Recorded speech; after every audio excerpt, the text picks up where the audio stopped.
అవినీతి జరిగిందని అంటున్నారు. రేవంత్ రెడ్డి గారు అవినీతి జరిగిందని విచారణ వేశారు. రేవంత్ రెడ్డి గారు ఘోష్ కమిషన్ వేసి విచారణ చేసి నివేదికను ఇక మేము దీన్ని ఏం చేయలేము సిబిఐకి ఇచ్చారు. ఎవరి మేరే విజ్ఞప్తి మేరకి పలుమార్లు బీజేపీ నేతలు సిబిఐకి ఇవ్వాలి, మేము తెలుస్తాం, సిబిఐకి ఇవ్వాలి, మాకు తెలుస్తాం. వీరిద్దరి మాటలకి ఇప్పుడు కవిత గారి మాటలకి తేడా ఏంటి? తేడా ఏంటి? మీకేం అర్థమవుతుంది శ్రీకాంత్ గారు?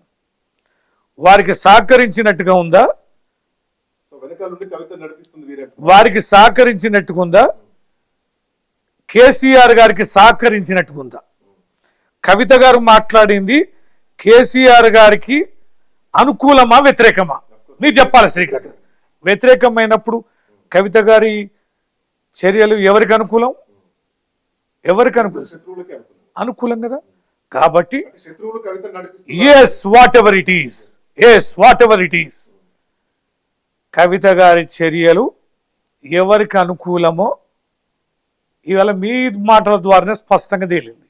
కనుక ఖచ్చితంగా ఆమె కుట్రలో బలి అయి ఆ కుట్రలకి అనుకూలమైనటువంటి చర్యలకు పాల్పడినప్పుడు చట్టం మా పార్టీ